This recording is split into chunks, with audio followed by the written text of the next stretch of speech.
안녕하세요. 참 살다 살다 제가 이런 글을 쓰게 될 줄은 상상도 못했네요. 저는 여느 아줌마들처럼 중매 결혼으로 결혼하게 된 사람입니다. 정확하게 말하면 집안 어른들끼리 맺어준 인연이었지요. 솔직히 말하면 인연이라고 말하기도 싫어요. 그만큼 남편은 저를 힘들게 하고 죽고 싶게 만들었으니까요. 엄마, 나 진짜 결혼하기 싫어. 그 남자한테 나를 시집보내라고 한 이유가 뭔데 대체? 네 할머니가 그렇게 하자는데 내가 어떻게 하겠니? 그래도 좀 잘 사는 집안이니까 네가 굶어 죽을 일도 없고 여자는 부잣집에 시집을 가야지 인생 펴는 거야. 그러니까 그냥 눈 꼭 감고 부산 가서 살아.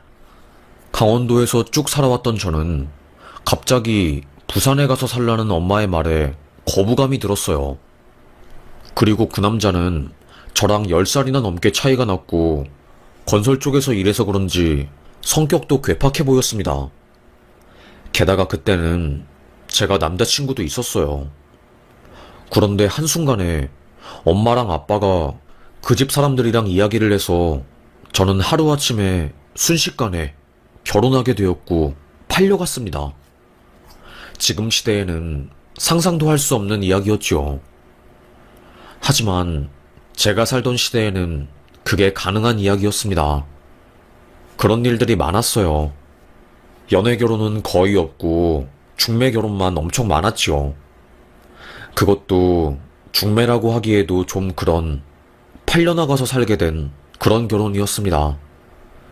여보, 우리 신혼인데 집에는 언제 들어와요? 대체 언제쯤 나한테 얼굴 보여줄 거야? 맨날 밖에서 술만 마시고 아직 우리 같이 산지 1년도 안 되었어요. 저녁은 같이 먹어야 할 거 아니에요. 아니 이 옆에 내가 뭐 밖에서 사회생활을 안 해봤으니 이런 배부른 소리나 하고 있지. 내가 생활비 한 달에 꼬박꼬박 가져다 주면 군말 말고 알아서 살아야지. 뭐 이렇게 바라는 게 많아? 응?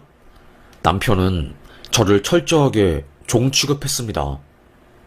그렇게 저는 여자로서의 인생은 포기하고 아이의 엄마, 누군가의 아내로 살게 되었어요. 빨리빨리 술 좀 주이소. 술독에 술이 떨어졌으면 알아서 채워야지. 여기 고추장 삼겹살 구이한 것도 리필해주고 담배도 말보루로 한 갑 가지고 오시오. 이 모든 것들은 남편의 친구들이 저에게 한 말이었어요. 밖에서 술 마시다가 부족하면 갑자기 저희 집에 10명이 넘는 남편의 친구들이 들어와서 술상을 차리라고 소리치는 것은 기본이요. 남편의 마누라인 저를 완전히 아랫사람 취급했습니다. 그 이유는 남편이 먼저 저를 만만하고 하찮은 존재로 봤기 때문에 저는 저절로 그런 취급을 당한 것이었죠. 너무 억울하고 심적으로 힘들고 울고 싶었습니다. 술상을 차리면서 7개월 된 아이가 태동을 하고 발을 차서 허리가 끊어질 것처럼 아픈데도 아이 참 막걸리 시원한 거 없어요? 왜 이렇게 막걸리가 미지근해? 이러면 안 되지. 우리가 확 남편 거래처 끊어버릴 수도 있어. 당신 지금 이 사람이 하는 이야기 못 들었어? 거래처 끊기면 안 될 거 아니야. 이거 10,000원짜리 줄 테니까 밖에 있는 슈퍼에서 시원한 동동주 한 사발이 사와. 그 모습을 본 양심 있는 남편의 친구들은 마누라를 부려먹으면 안 되지. 아무리 우리보다 나이가 한참 어린 사람이라고 해도 그렇지. 임산부한테 자질구레한 거 시켜 먹으면 그게 남자요? 그럴 거면 고추 떼버려. 저를 대신해서 화를 내준 김동현 씨 덕분에 저는 숨을 고를 수 있었어요. 사람들이 다 취하고 널브러져 있을 때 끝까지 정신을 지키고 있는 남편의 친구이자 동료인 김동현 씨는 저에게 슬쩍 와서 아이고 참, 안 봐도 결혼 생활이 그려질 것 같아요. 세찬이 형님 때문에 많이 힘들죠. 어쩌다가 이렇게 어린 나이에 형님한테 시집 와서 마음고생을 이렇게 해요. 그러게요. 그래도 지금까지 저의 마음을 알아준 분이 없으셨는데 유일하게 제 마음을 알아주신 분이세요. 정말로 감사합니다.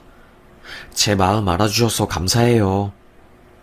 에휴, 건설 쪽 사람들이 원래 막무가내인 사람들이 많아요. 어디 가면 갑이니까 항상 대접받는 거에 익숙하고 여자를 아래로 보니까 이런 버릇이 나오는 거예요.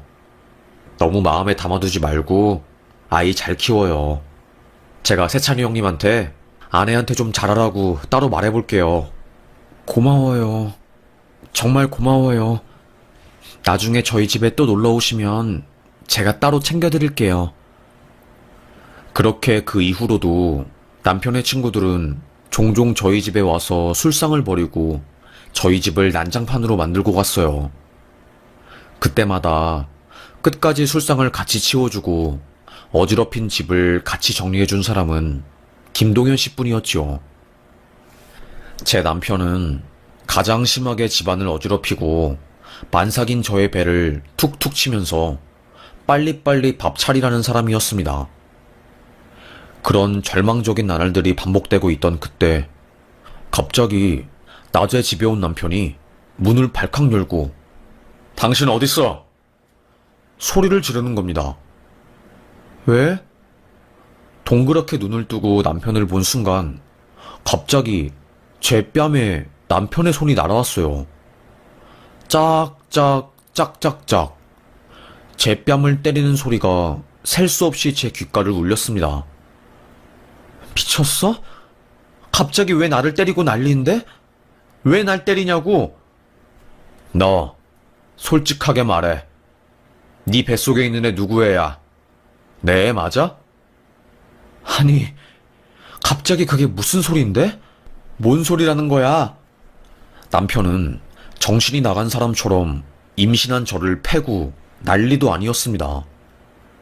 입안에서는 피맛이 났고 저는 정신을 잃기 직전이었어요. 만삭이라서 배가 너무 아픈데 갑자기 남편까지 저를 마구 패니까 저는 미칠 지경이었죠. 너 김동현애 임신한 거 아니야? 어쩐지 술자리에서 니네 둘이 다정하게 말하더니 내가 그럴 줄 알았어.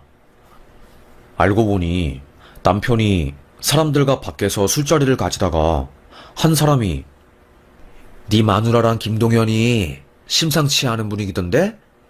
네 마누라 뱃속에 있는 아이 진짜로 네 아이 맞아? 라고 말한 짓궂은 한 남자 때문에 남편이 눈이 뒤집혀서 갑자기 대낮에 저를 찾아와서 뺨을 날린 거였어요. 무슨 소리야? 내가 왜 동현 씨 아이를 가져? 이 아이는 당연히 당신 아이인 거지. 대체 무슨 말을 하는 거야? 참 속 터지네. 뭔 말도 안 되는 이야기를 하고 있어 진짜로. 동현 씨는 우리 집에서 유일하게 술 마시고 취하지 않는 사람이라서 내가 술자리 정리하는 거 도와준 사람이야. 오해하지 말라고. 그리고 남의 말만 듣고 아내 뺨 때리는 게 세상에 어딨어. 진짜 억울해서 살 수가 없네 정말로. 남편은 10원짜리 욕을 하면서 너 두고 봐. 애 낳자마자 내가 친자검사할 거니까. 만약에 불일치 뜨면 그때는 진짜로 너 죽고 나 죽는 거야. 알겠어? 고래고래 소리치는 남편의 모습에 저는 가슴속으로 죽음을 느꼈습니다. 어쩌자고 이딴 남자한테 시집을 와서 평생 고생하는 거야. 내가 이러고 살 사람이 아닌데 앞으로 태어날 우리 애도 불쌍하지. 저는 아이를 낳는 게 무서웠어요. 스트레스 때문에 양수가 일찍 터지고 저는 예상했던 것보다 일찍, 한 달이나 일찍 아이를 낳게 되었어요. 미숙아라서 인큐베이터에 들어갔고 그때도 너 때문에 네가 애를 거지같이 낳아서 돈만 덩어리로 들게 생겼잖아. 남편은 병원에서도 막장이었습니다. 숨만 겨우겨우 쉬는 아이, 몸에 호스를 주렁주렁 달고 의료기기에 의해서 겨우 살아가는 아이한테 긴 면봉을 들고 유전자를 채취하겠다고 난동을 피웠어요. 애가 태어났으니까 내 애인지 확인을 해야 할 거 아니야? 보호자분 이러시면 안 됩니다. 묵인병동이라 이렇게 확인되지 않은 걸로 아이한테 접근하면 감염되어서 큰일 나요. 저희가 괜히 이런 옷을 입고 아이들을 돌보는 게 아니에요. 제발요. 이러시면 안 됩니다. 남편의 횡포는 병원 사람들도 막을 수 없었습니다. 다른 산모들이랑 남편분들이 제 남편을 보고 혀를 끌끌 차면서 에휴, 아내랑 애만 불쌍하지. 어떻게 애 아빠가 저렇게 대책 없이 횡포만 부리고 저러는지 몰라. 저렇게 남편이 대책 없으면, 책임감 없으면 애랑 마누라는 누굴 믿고 사나. 불쌍해라. 저도 저의 처지가 불쌍했습니다. 남편의 고집대로 결국 하게 된 유전자 검사에서 일치가 나왔고, 그때 남편은 저에게 아무 말도 못했어요. 하지만 자존심이 어찌나 센지 저한테 미안하다는 말 한마디 안 하더라고요. 거의 4개월간 인큐베이터에서 몸 회복을 한 제 아이는 병실을 나와서 저의 품으로 들어오게 되었고, 그때부터 지옥이 시작되었어요. 갓난아이를 품고 저는 집에서 남편의 손길질과 발길질을 피하면서 살았고, 항상 얻어맞아서 얼굴에는 시퍼런 멍이 가득했지요. 일이 잘 안 풀리면서 남편의 짜증은 늘어났고, 남편은 그 짜증을 저에게 풀었습니다. 당신 때문에 내가 인생이 꼬인 거 아니야? 고래고래 소리를 지르는 남편을 막을 길은 없었습니다. 제가 맞는 소리 때문에 옆집에서 그 소리를 듣고 경찰을 불러서 경찰이 제 얼굴을 외울 지경이었지요. 한국 법상 저희가 어떻게 해드릴 수 있는 방법이 없어요. 신고가 들어와도 집에 들어가서 확인할 수 있는 것도 아니고 해서 정말 죄송합니다. 그렇게 저는 매일 이를 바득바득 갈면서 살았습니다. 저의 첫 번째 소원은 남편놈이 죽는 거였어요. 쥐뿔 하는 것도 없고 이제는 생활비도 안 줘서 제가 식당에 가서 설거지하면서 생활비를 버는데 맨날 아침에 일어나면 밥 달라고 소리치는 남편놈이었습니다. 여보, 밥 줘. 나 배고파. 명란젓에다가 갓 지은 돌솥밥에 불고기 내놔. 이른 아침부터 갓 지은 밥이 아니면 밥을 안 먹는 놈이었고, 고기찬이 없으면 밥상을 뒤엎는 가부장의 끝을 달리는 그런 놈이었습니다. 너무나도 싫었어요. 딸도 그런 저의 처지를 알았던 것인지 아빠를 싫어하고 저만 좋아했어요. 남편이 딸의 손을 잡거나 말을 걸려고 하면 딸은 앙앙 울면서 자지러지게 소리를 질렀고, 그렇게 남편은 집에서 점점 더 멀어지고 소외되었습니다. 그럴수록 저에게 가하는 주먹질의 수위는 더 강해지게 되었고, 저는 절망적이었어요. 솔직히 말하면 힘들었고 맨날 도망치고 싶었습니다. 하지만 애를 20살까지 키워야 한다는, 아빠 없는 애로 만들기 싫다는 저의 책임감 때문에 저는 어쩔 수 없이 꾹 참으면서 살았지요.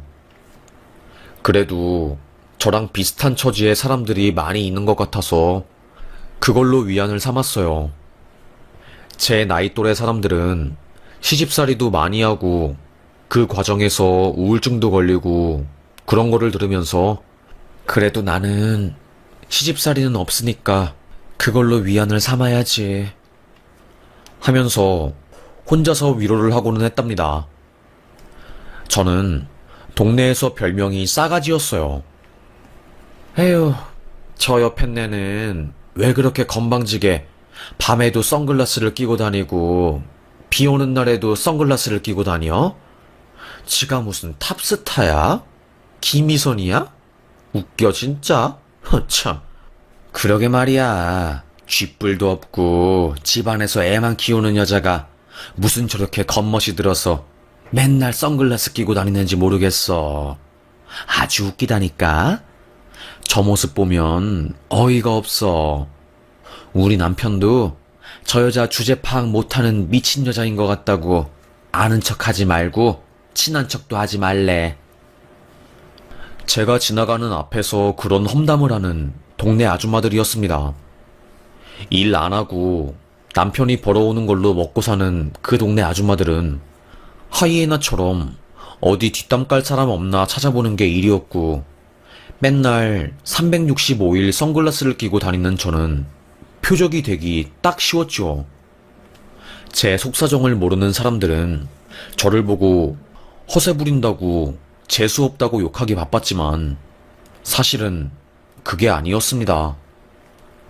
맨날 남편한테 맞아서 눈에 보라색, 파란색, 노란색, 초록색 멍이 들고 눈을 제대로 뜰 수도 없을 정도로 몰골이 말이 아니었기 때문에 저는 선글라스로 얼굴을 가릴 수밖에 없었어요. 지금은 다들 마스크를 쓰고 다니는 상황이지만 그때는 마스크를 쓰면 범죄자로 보거나 질이 안 좋은 사람 취급을 했거든요. 저도 그런 취급을 당해서 항상 동네에서 이방인으로 살았습니다. 그러다가 하루는 에이씨, 집이 동파됐잖아. 물이 안 나와. 밖에 꽁꽁 얼어버렸고. 아, 진짜 큰일 났네. 어떡해. 빨리 사람 불러. 소리치는 남편의 목소리가 들렸어요. 복도에 나가서 수도기를 보니까 얼어서 터졌더라고요. 그래서 집 안에 있는 물이 전부 안 나왔던 거였습니다. 할 수 없이 저는 그날 목욕탕에 가서 몸을 씻었는데 그때 소문이 싹 난 거였죠. 제가 옷을 벗고 선글라스까지 벗고 탕에 들어가니까 제 얼굴을 본 아줌마들이 수군덕거렸습니다. 저 여자 뭐야? 매 맞고 사는 거 아니야? 온몸이 멍에다가 눈 봤어? 나는 처음에 아이라인 문신 잘못된 줄 알았어. 그런데 자세히 보니까 눈에 아이라인 그린 게 아니라 피멍이었다니까? 그러게 말이야. 나도 봤어. 등에도 멍자국 있더라고. 저번에 영정 엄마가 동네에 맨날 선글라스 끼고 재수없는 사람 한 명 있다고 했는데 저 여잔가? 오, 맞는 것 같아. 아까 여기 들어오기 전에 보니까 선글라스 끼고 있더라고. 어휴, 불쌍해. 남편한테 맞으면서 살아보네. 순식간에 저는 들키고 싶지 않았던 저의 비참한 생활을 들키게 되었고 동네에 쫙 소문이 났어요. 제가 걸어가면 저를 본 아줌마들이나 동네 아저씨들이 수군덕거리면서 제 욕을 하기 바빴고 누구는 쯧쯧거리면서 혀를 찰 뿐이었어요. 저는 그때부터 집에만 살았습니다. 아이는 다행히 장학생으로 선발이 되어서 집을 탈출했어요. 엄마 미안해. 나 진짜 아빠랑 같이 못 살겠어. 그냥 외국으로 가버려서 살려고. 그래, 딸아. 잘 생각했어. 너는 절대로 엄마처럼 살지 마렴. 알겠니? 절대로 엄마 같은 인생을 살면 안 된다. 외국 가서 자유로운 나비처럼 훨훨 날면서 살아. 딸은 고등학생 때 장학금을 받아서 외국으로 갔고 대학도 그곳으로 가게 되었어요. 그 이후에는 지 아빠랑 연을 끊더라고요. 저는 차라리 잘 되었다고 생각했지요. 그래도 딸을 다 키워놨으니 저는 자유가 될 줄 알았어요. 하지만 남편놈은 정신을 차릴 줄 몰랐고 저희 집에 여자를 데리고 와서 불륜을 저질렀습니다. 남편이 몸이 허약하다고 삼계탕을 먹고 싶다고 떡두꺼비처럼 시끄럽게 노래를 부르길래 그날 제가 마산 재래시장에 갔어요. 그래도 남편이라고 토종닭 사가지고 집으로 갔지요. 문을 여니까 모르는 여자 신발이 신발장에 있더라고요. 뭐야? 뭐야? 누구냐고? 그때 안방에서 문을 열고 남편이 나오더라고요. 조용히 해. 나가. 나가긴 내가 왜 나가? 왜 나가야 하는데? 이거 여자 신발, 누구 신발이야? 내가 내 집에 오는데 왜 내가 나가야 하냐고? 저는 그때 느낄 수 있었어요. 남편의 바람을요. 심장이 쿵 했고 떨어져 나가는 듯한 충격이 들었습니다. 방에서 여자가 옷을 걸치고 나왔고 저를 피해서 순식간에 문 사이로 빠져나가서 밖으로 나가더라고요.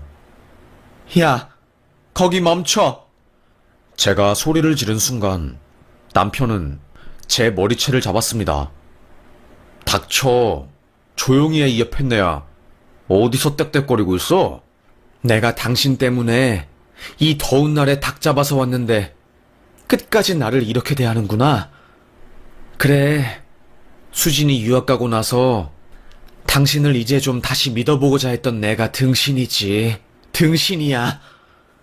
울부짖으면서 소리쳤어요. 거의 일주일 동안 남편이랑 말을 안 했던 것 같아요.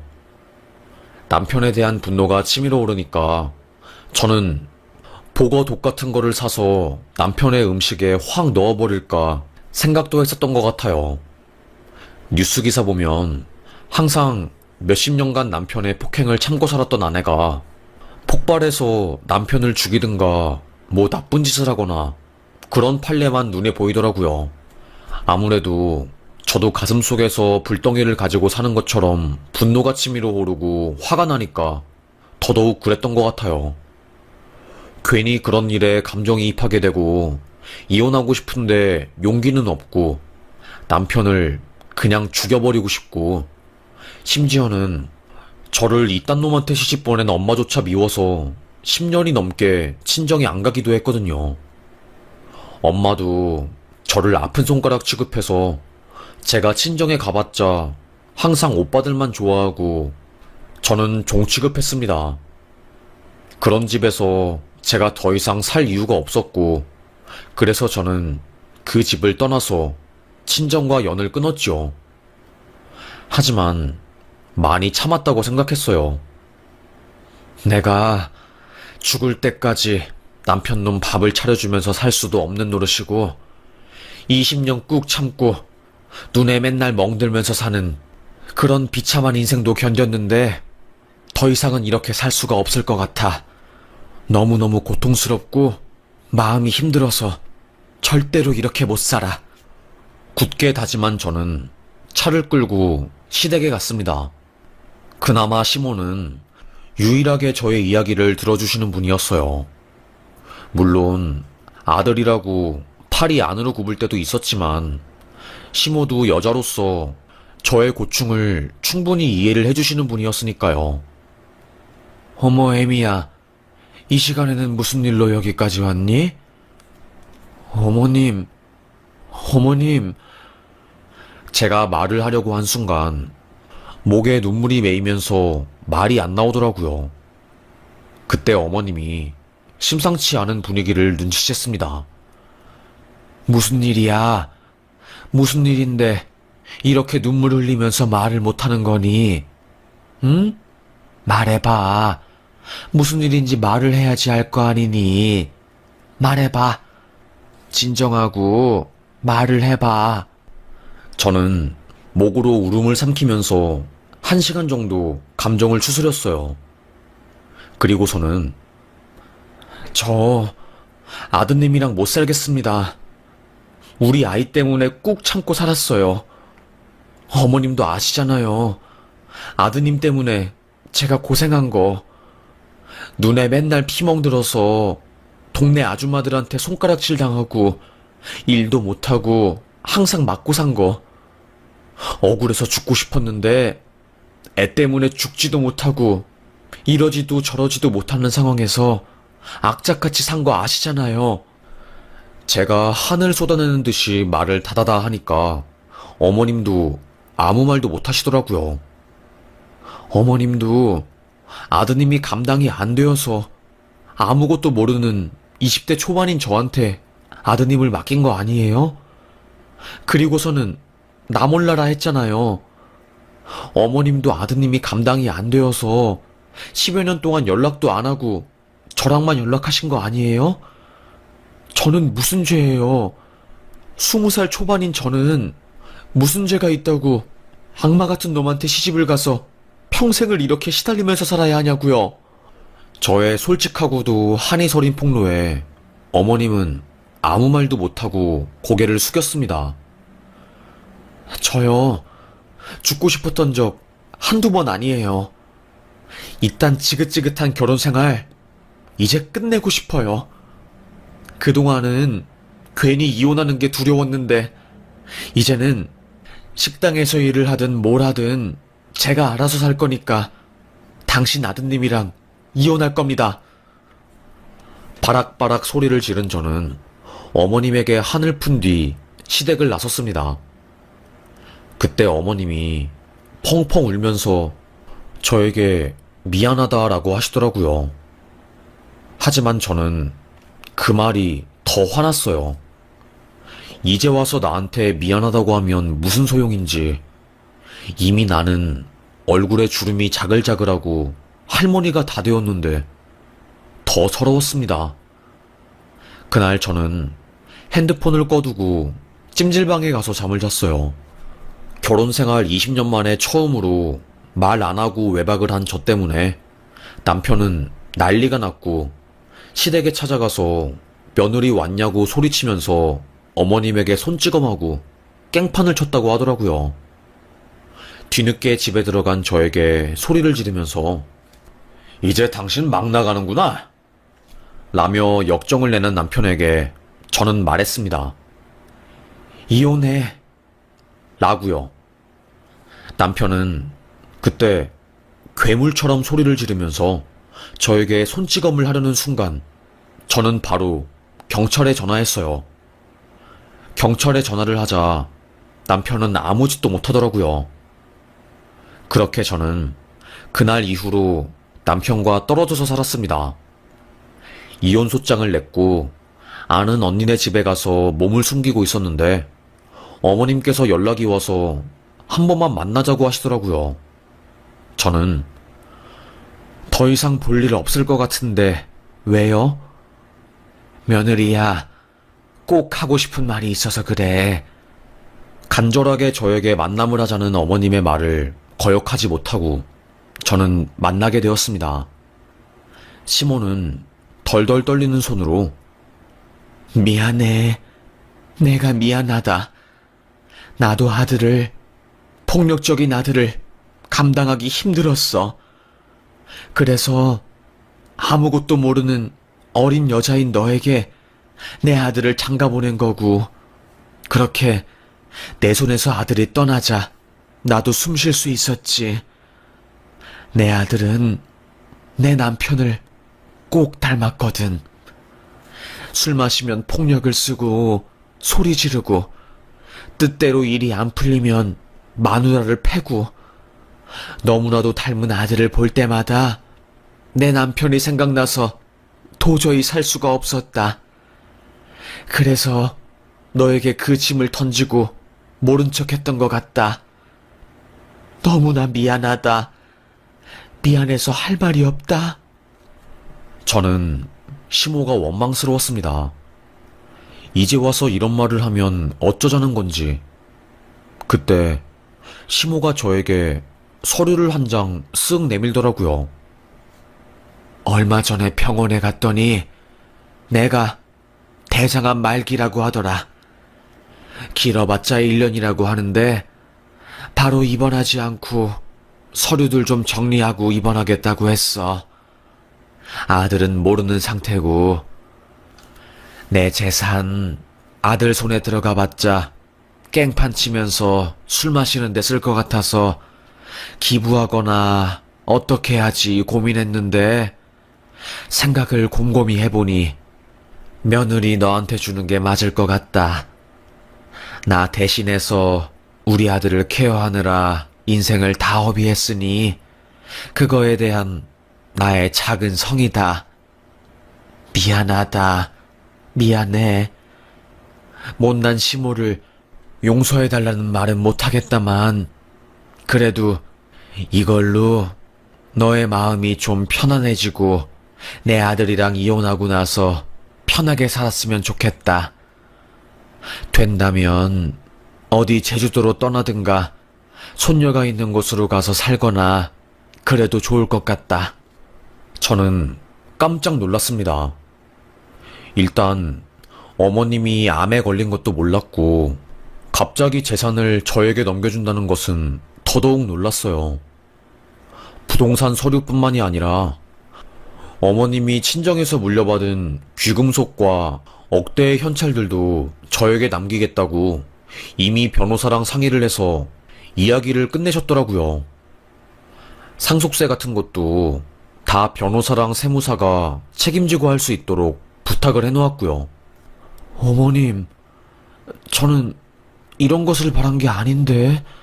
그래, 네가 돈 바라고 이렇게 힘들게 산 것은 아니지. 그래도 미안해서 내가 며느리 널 보면 내가 생각이 나서 젊을 때 고생한 내 생각이 자꾸 나서 마음이 아파서 못 살겠다. 이혼하고 나면 너도 먹고 살 길이 막막하니까 이 돈으로 어떻게 생계를 잘 꾸려봐. 저는 그때 서러웠어요.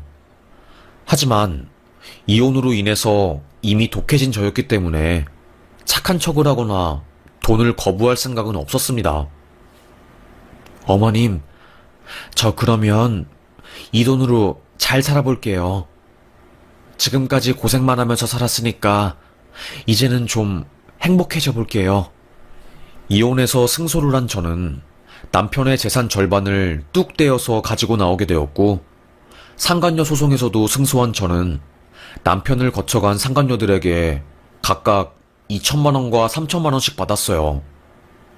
남편 놈은 법정에서 내가 번 돈인데 왜 내 재산을 아내한테 절반 줘야 합니까? 이게 어떻게 된 일입니까? 존경하는 판사는 개뿔, 쥐뿔도 모르는 것이 어디서 판사 자리에 앉아있어? 하면서 10원짜리 욕을 하다가 변호사한테 제지당하고 질질 끌려오고 판사한테 찍히고 난리도 아니었어요.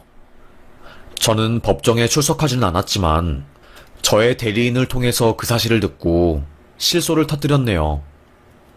집안에서 큰소리치는 남자는 법정에 가서도 지 분수 파악하지 못하고 판사한테 소리를 지르는 거 보니 정말 못된 놈, 무식한 놈이랑 내가 살았구나 싶었어요. 그래서 그동안 버텨온 제 자신에게 박수를 쳐주고 싶더라고요. 잘했다고, 정말로 잘했다고 쓰다듬어주고 싶었죠. 그리고 1년 뒤 어머님이 돌아가시자 유산이 저에게 상속되었다는 것을 알게 된 전 남편은 소리치고 난동을 피우고 장례식장을 뒤엎었다가 경찰에 연행이 되었고 그 자리에서 쓰러졌다고 하더라고요. 고혈압으로 뇌혈관이 터졌다나 뭐라나? 저는 어머님의 장례식에 뒤늦게 도착해서 그 소식을 들었고 남편놈이 뇌출혈로 쓰러져서 말도 못하고 병실에 있다는 것을 들은 저는 참, 이래서 인생 끝까지 살아봐야 한다는 거구나. 끝날 때까지 끝난 게 아니라는 말이 왜 있는지 알겠어. 그렇게 못되게 굴더니 그놈의 마지막 인생은 비참하네.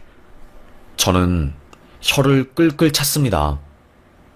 남편의 친척들 그 어느 하나 병원에 입원한 그놈을 돌봐주겠다고 한 사람이 없었고 결국에 그놈은 말년에 뇌출혈로 입원했지만 찾아오는 가족이나 자식들도 하나 없이 쓸쓸한 마지막을 보내게 되었네요. 제 딸도 아빠가 그렇게 된 건 아빠가 자초한 일이야. 그러니까 엄마는 쓸데없는 죄책감 가지지 말고 이제부터라도 냉정하게, 철저하게 엄마를 위해서 살아. 나를 위해서 살지 말고 무조건 엄마를 위해서 살아. 엄마가 행복해야지 내가 행복하니까. 알겠지? 속도 깊고 현명하고 이성적인 딸은 저에게 조언을 해주었고 저는 씩 웃으면서 내가 딸 하나만큼은 참 잘 키웠어. 우리 딸내미 덕분에 내가 아직도 살아 숨쉬는 거야. 그렇게 저는 제 인생을 살게 되었습니다. 저에게 못된 짓을 한 남편놈은 병원에 누워서 사람 노릇도 못하고 화장실도 지 스스로 못 가는 바보가 되었고, 저는 시어머님이 남겨주신 재산으로 지금 편하게 제가 그동안 하고 싶었던 것들을 하나씩 하면서 다 살고 있어요. 주변의 동창들이 골프 치러 다니는 게 너무너무 부러워서 늦었지만 골프를 배우고 있고, 또 꽃을 좋아하는 저는 꽃꽂이 클래스를 다니면서 행복을 느끼고 있습니다. 깊고 오래된 우울증 때문에 인생에서 행복이라는 게 무엇인지 몰랐는데 이제는 조금씩 알 것 같아요. 불어오는 바람에도 행복을 느낄 수 있는 거였습니다. 대단한 게 아니더라고요. 그동안은 항상 마음속에 근심 걱정이 있어서 행복이 뭔지 몰랐는데 지금은 알 것 같습니다. 지나간 저의 인생과 세월이 아깝고 이따금씩 서글퍼서 눈물이 나지만 지나간 일은 그저 지나간 걸로 생각하고 앞으로 다가올 미래와 그리고 현재를 살려고 노력해보려고요. 이렇게 살다 보면 언젠간 저도 힘들었던 지난 세월들을 덤덤히 바라보고 수용할 수 있는 날이 오겠지요. 참으로 힘든 날들이었지만 그래도 꽤나 행복해진 저를 보며 오늘도 살아가 보려고 합니다. 아마 제 나이 때 개띠분들 중에 저처럼 중매 결혼했다가 평생 힘들게 사신 분들이 많을 거라고 생각해요. 우리 정말 열심히 살았어요. 내 이름 석자 날리는 것보다 남편과 자식들을 위해서 희생하면서 산 우리니까요. 그러니까 우리 이제는 좀 행복해집시다. 시대가 바뀌었어요. 이제는 내 자신을 위해서 살아도 되는, 아니, 내 자신을 위해서 살아야지 인정받는 시대가 온 것 같습니다. 늦은 것 없어요. 저도 나이가 반백이 훌쩍 넘었지만 지금 새로 시작해보는 것들이 참으로 많습니다. 그럼 저의 이야기를 이렇게 끝까지 들어주셔서 감사합니다. 저는 여기서 사연 마무리할게요. 항상 보기만 하던 채널인데 이렇게 사연을 제보하니까 어색한데 따뜻한 응원 많이 보내주시길 바라겠습니다. 이야기 들어주셔서 정말로 감사합니다. 오늘도 행복하고 건강하고 발전하는 하루 보내자고요. 우리 인생 파이팅입니다.